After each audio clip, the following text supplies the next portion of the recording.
थोड़ा सा ना चित्र, चलिए धन्यवाद, थोड़ा सा पेज भरा था।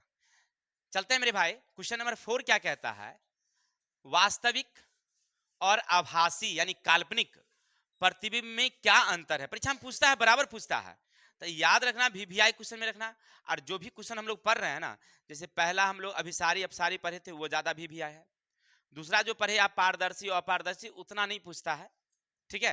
लेकिन आप तीसरा वाला जो पढ़े फिर से प्रकाश के परावर्तन वाला, वो इंपोर्टेंट है, वो बराबर पूछता है।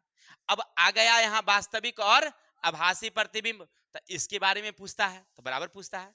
तो चलिए ऐसे देख रहे हैं ना, बस हु बहु आपको ऐसे ही परीक्षा में लिख देना है, उतार देना है ऐसे ही। तो उतारना क्या है, याद रखना है, वहां पर बनाकर लिखना है, मैंने ऐसे ही बनाइएगा कॉलम बना करके, तो आपको मार्क मिलेंगे पूरा, ठीक है। चलिए, जैसे अभी टेस्ट हुआ है, तो टेस्ट में बहुत सारे बच्चे लिखे हैं।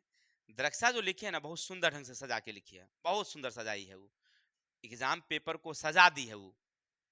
नंबर भले उसको कम मिला है, जो अलग बात है, लेकिन सजाई बहुत अच्छा है। अब कैसे सजाई है वो हम बता देते हैं।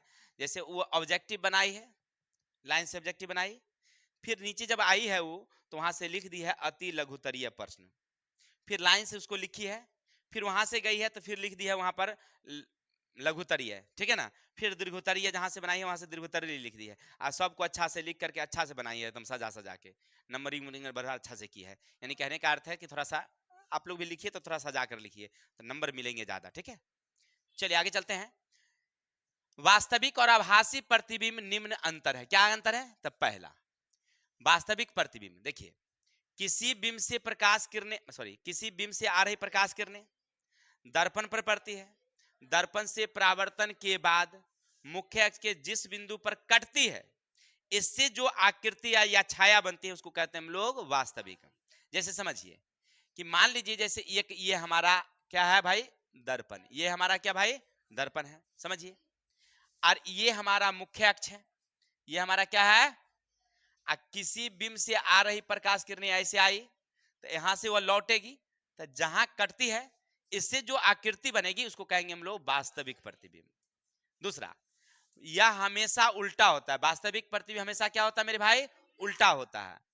तीसरा, इसे हम लोग पर्दे पर प्राप्त कर सकते हैं, वास्तविक को हम लोग पर्दे पर प्राप्त कर सकते हैं, किसी को दिक्कत।